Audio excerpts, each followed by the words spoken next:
can't really do it because you think that the 40% of the fan base thinks X and 60% thinks Y, so you better do Y. You essentially just go with your gut and you just essentially try to make the best show you can and hope that other people agree. Yeah, the only bulletin board postings I saw before I stopped looking was when we were doing the miniseries, and they were so angry and hostile, and it just didn't seem to really serve us to listen that much to it, because had we at that point, of course, we would probably made a lot of changes to the show that many of you would have been disappointed to see. So it's a balance. You have to listen and then allow yourself to partly forget, because ultimately I don't think the audience would like it if we did everything they wanted us to do. The most direct conduit to the fans right now is my wife actually has a thread on the sci-fi.com bulletin board under her name, Mrs. Ron. And she goes in and she talks to fans like literally daily, and I get sort of a feedback from that, sort of a general sense of what people think and what they say, and it's a nice way to sort of hear what's out there. Okay, we've got time for just one more question. First of all, thanks for being here, all of you. And at the center of this show, I mean, there's so many great aspects of it, but I see there's like a core of what's the relationship between creator and creation.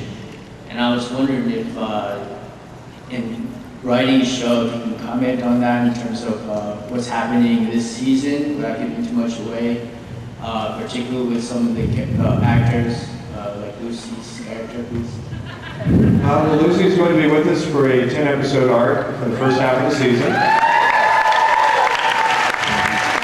We're bringing right, you're going to see all your favorites back from the previous two with some new characters thrown into the mix.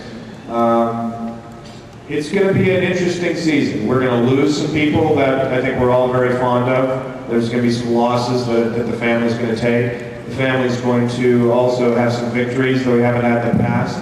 They're going to make some breakthroughs in some relationships. There's going to be some pairings that I think you've been waiting to see.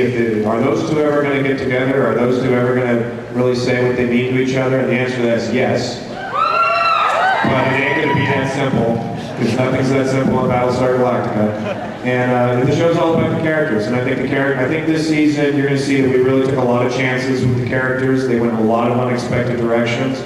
And I think it's going to be an interesting and fulfilling ride for all of you. Yeah, but don't let that comment about that we're going to be losing some people worry. I mean, virtually everybody here makes it, so it's not more or less. That was an interesting comment, though, about creator and creation. They delve into some really big philosophical themes that are, I think, interesting more and more people at this time of the way civilization is at the moment. I think it's a really fascinating exploration. Yeah. So more to come on that theme. I've been told we have time for actually just one more, and then that is going to be the final question. Go on, big guy. They've all run. Run for it. Well, go on. Push right over. Oh, I'm throwing out there. Don't push right. Come on, Wilson. Sorry. It's a quick expression from the old country. I just pulled back into the front door. There's been a lot of comments about how dark the show is, and I commend you, because I think it seems it's the most intelligent show I think on television. It's really advanced of what television can do. And I just wanted to throw it out to the whole panel. It seems like the flaws, the moral ambiguity in almost all the characters. I mean, the president wants to kill a baby. The commander of a ship wants to torture somebody. I mean, it reflects a lot of what's happening, as darkness is happening in our world today. I'm wondering, if you could, whoever wants to answer this, if you can answer what the most interesting flaw or moral ambiguity in your character or another character is, something you want to follow and see fulfilled. Aaron? The chief is flawless.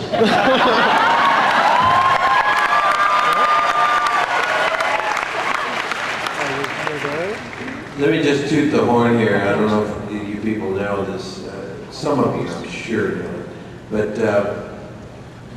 the writers and the show, the production itself, was given probably, to go along with what you're saying, the highest acclamation that a show could get for the usage of electronic media. We received the George Foster Peabody Award, which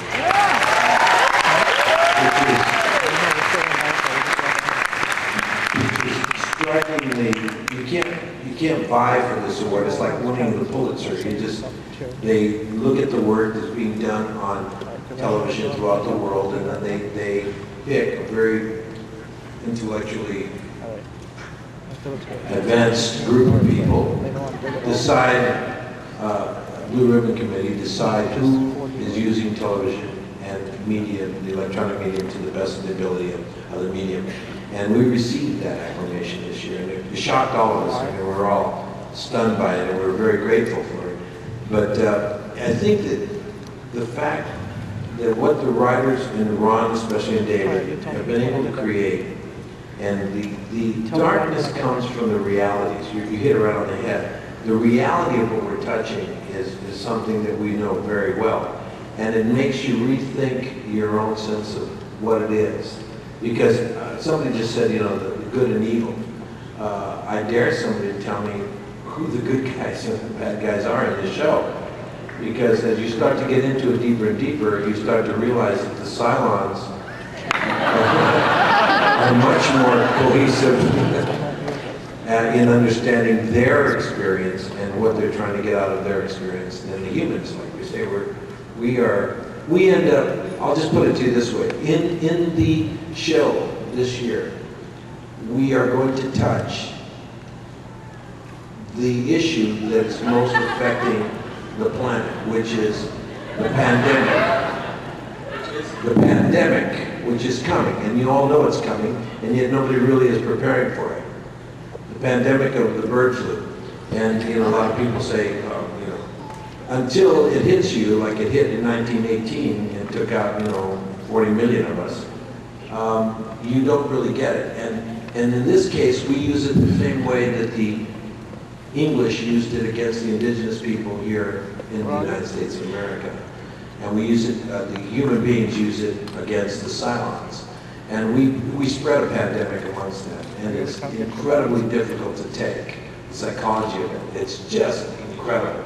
And then you realize that what else are they going to do? I mean, there's nothing left. There's only, I'll just put it to you this way.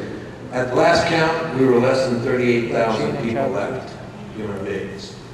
And so you'll have to figure out how we got from 49,000 at the end of the second season to now this new number that you're looking at now, 38,000, and we're losing fast. Something to think about. Just to think about it, but thank you for the question again. Thank you very much for coming. As you're leaving, we're actually going to show a couple of clips from two new sci-fi shows, The Lost Room and Eureka. Thanks very much for coming. Thank you, Battlestar.